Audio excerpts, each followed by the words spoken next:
열왕기하 19장. 이 말을 모두 들은 히스기야도 옷을 찢고 굵은 베옷을 입었다. 그리고 하나님의 성전으로 들어갔다. 그는 왕궁을 책임지고 있는 엘리야김과 서기관 셈나와 원로 제사장들을 아모스의 아들 예언자 이사야에게 보냈는데 그들도 모두 굵은 베옷을 입었다. 그들이 이사야에게 말했다. 히스기야 왕의 메시지입니다. 오늘은 참담한 날, 비참한 날, 심판의 날입니다. 아이를 낳을 때가 되었으나 출산할 힘이 없습니다. 하나님 당신의 하나님께서 랍사게의 신성모독 발언을 들으셨을 것입니다. 그의 주인인 아시리아 왕이 그를 보내어 살아계신 하나님을 모욕하게 했습니다. 하나님 당신의 하나님께서 그런 말을 한 그를 그냥 두지 않으실 것입니다. 당신은 남은 이 백성을 위해 기도해 주십시오. 이것이 히스기야 왕의 신하들이 이사야에게 전한 메시지였다. 이사야가 그들에게 대답했다. 당신들의 주인에게 이렇게 전하십시오. 하나님의 말씀입니다. 너는 아시리아 왕의 아첨쟁이 심부름꾼들에게서 들은 그 무엄한 신성모독 발언을 조금도 두려워하지 마라. 내가 그의 자신감을 앗아갈 것이다.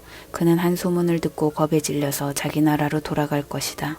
돌아간 뒤에는 내가 반드시 그를 죽게 할 것이다. 랍사게가 돌아가서 보니 아시리아 왕이 이미 라기스에서 진을 거두고 가서 림나와 싸우고 있었다. 그때의 사네립은 구스왕 디르하가가 자기와 싸우러 오고 있다는 소식을 들었다. 그래서 그는 유다의 히스기야 왕에게 또 다른 사신을 보내어 이런 메시지를 전하게 했다. 내가 그토록 소중히 여기는 그 신이 예루살렘은 절대로 아시리아 왕에게 무너지지 않는다고 말하더라도 속지 마라. 새빨간 거짓말이다. 아시리아 왕들의 업적은 너도 아는 바다. 여러 나라들이 줄줄이 짓밟혀 폐허가 되었다. 그런데 어째서 너희만은 예외일 것이라고 생각하느냐. 내 조상들에게 망하여 폐허가 된 나라들을 잘 살펴보아라. 그들의 신들이 그들에게 조금이라도 도움이 되었느냐. 고산, 하란, 레셉, 들라살의 에덴 민족을 보아라. 이미 폐허가 되었다. 하맛 왕, 아르밧 왕, 스발와임과 헤나와 이와의 왕들에게 무엇이 남았느냐. 오직 벽뿐이다. 히스기야가 사신에게서 편지를 받아 읽었다. 그는 하나님의 성전으로 가서 편지를 하나님 앞에 펼쳐놓았다. 그리고 기도했다. 참으로 간절히 기도했다. 위엄으로 그룹 보좌에 앉으신 하나님, 이스라엘의 하나님, 주님은 세상 모든 나라를 다스리시는 한 분 하나님이시며 하늘을 지으시고 땅을 지은 분이십니다. 하나님, 귀를 열어 들으시고 눈을 떠서 보십시오. 살아계신 하나님을 뻔뻔스레 모욕하는 사네립이 보낸 이 편지를 보십시오. 하나님, 과연 그의 말대로 아시리아 왕들은 여러 땅과 나라를 폐허로 만들었습니다. 그들은 나무와 돌을 가지고 손으로 만든 그곳 신들로, 신도 아닌 것들로 큰 모닥불을 피웠습니다. 그러나 하나님, 우리 하나님, 이제 건방진 아시리아의 무력에서 우리를 구원해 주십시오.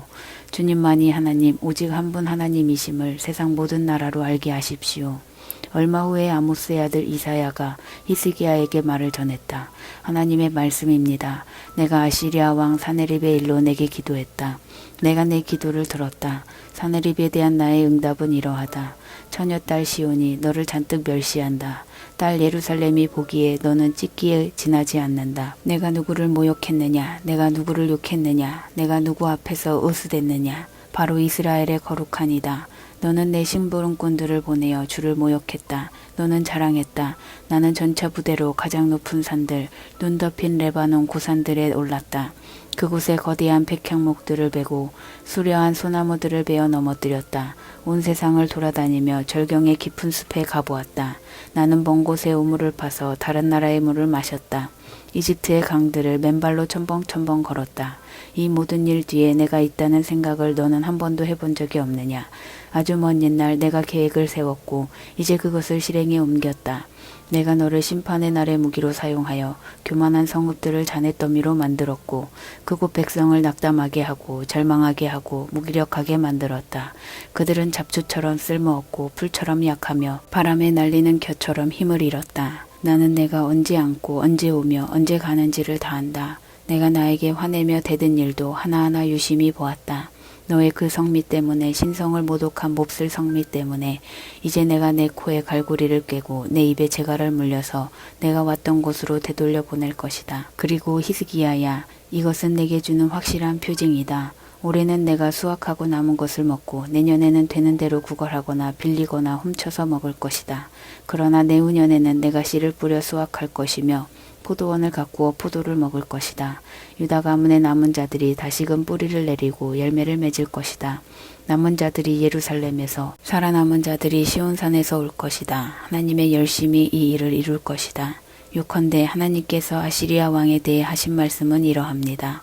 그는 이 성에 들어오지 못하고 이리로 화살 하나도 쏘지 못할 것이다. 방패를 휘두르지 못하고 포위 공격을 시작조차 못할 것이다. 그는 자기가 왔던 길 본국으로 돌아갈 것이다. 이 성에는 들어오지 못한다. 하나님의 말씀이다. 내가 나를 위해 다윗을 위해 이 성을 보호하고 이 성을 구원할 것이다. 그리하여 그날 밤 하나님의 천사가 와서 아시리아 사람 18만 5천 명을 죽였다. 이튿날 아침에 예루살렘 백성이 일어나 보니 온 진이 주검천지였다. 아시리아 왕 사네립은 거기서 재빨리 빠져나와 곧장 본국의 니느웨로 가서 그곳에 머물렀다. 하루는 그가 자기의 신 니스록의 신전에서 예배하고 있는데 그의 아들 아드람멜렉과 사레셀이 그를 죽이고 아라랏 땅으로 도망쳤다. 그의 아들 에사라돈이 뒤를 이어 왕이 되었다. 열왕기하 20장. 얼마 후에 히스기야가 죽을 병이 들었다. 아모스의 아들 예언자 이사야가 그에게 문병을 와서 말했다. 일들을 정리하십시오. 왕께서는 곧 돌아가실 것입니다. 살 날이 얼마 남지 않았습니다. 히스기야가 이사야에게서 고개를 돌려 하나님을 향해 기도했다. 하나님, 제가 누구이며 어떻게 살아왔는지 기억해 주십시오. 제가 주님 앞에서 정직했고 제 마음이 한결같이 진실했습니다. 주님을 기쁘게 해드리고 주님께 인정받는 삶을 살았습니다. 그러고 나서 히스기야의 눈에서 눈물이 흘러내렸다. 그가 슬피 울었다. 이사야가 그곳을 떠나서 안뜰을 지나기 전에 하나님의 말씀이 그를 잡아 세웠다. 돌아가서 내 백성의 지도자인 히스기야에게 말하여라. 히스기야야, 하나님의 말씀이다. 내 조상 다윗의 하나님에게서 온 말씀이다.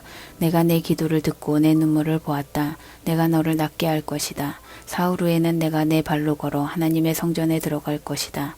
내가 방금 내 수명에 15년을 더했다.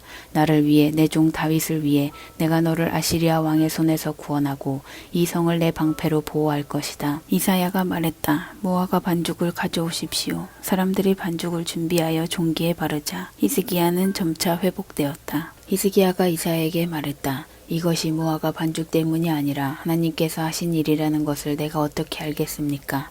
하나님께서 나를 낫게 하셔서 사흘 후에는 내 발로 걸어 하나님의 성전에 들어가게 된다는 확실한 표징이 무엇입니까? 이사야가 말했다. 하나님께서 그 말씀대로 행하시리라는 표정은 이것입니다. 해시계의 그림자가 10도 앞으로 가면 좋겠습니까? 10도 뒤로 가면 좋겠습니까? 선택하십시오. 히스기야가 말했다. 해시계의 그림자가 10도 앞으로 가는 것은 쉬울 테니 10도 뒤로 가게 해주십시오. 이사야가 하나님께 부르짖어 기도하자 아하스의 해시계 그림자가 10도 뒤로 물러났다. 그 일이 있고 나서 얼마 후에 왕이 병들었다는 소식을 들은 바빌론 왕 발라단의 아들 무로닥 발라단이 쾌유를 비는 편지와 선물을 히스기야에게 보내왔다. 히스기야는 기뻐서 사신들에게 은과 금과 향료와 향기로운 기름과 무기 등 자신의 값진 물건이 보관되어 있는 곳을 직접 안내하며 구경시켜 주었다. 왕궁과 나라 안의 모든 것을 빠짐없이 그들에게 보여주었다. 그때 예언자 이사야가 나타났다. 이 사람들은 여기서 무엇을 하고 있는 것입니까? 이들이 어디서 왔으며 무엇 때문에 온 것입니까? 히스기야가 말했다. 그들은 멀리 바빌론에서 왔습니다. 이들이 왕궁에서 무엇을 보았습니까? 모든 것을 보았습니다. 히스기야가 말했다. 내가 그들에게 보여주지 않은 것이 하나도 없습니다. 왕궁 일주를 시켜주었습니다. 그러자 이사야가 히스기야에게 말했다. 이 일에 대해 하나님께서 하시는 말씀을 들으십시오. 내 모든 소유물과 내 조상들이 내게 물려준 모든 것이 받침접시 딸린 마지막 잔 하나까지 이곳에서 몽땅 치워질 날이 올 것이다. 모두 약탈당해 바빌론으로 옮겨질 것이다. 나 하나님의 말이다. 그뿐 아니라 내 아들들, 내가 낳은 아들들의 자손이 결국에는 바빌론 왕궁의 내시가 될 것이다. 히스기야가 이사야에게 말했다. 하나님께서 그렇게 말씀하시면 그것은 분명 지당한 말씀일 것입니다.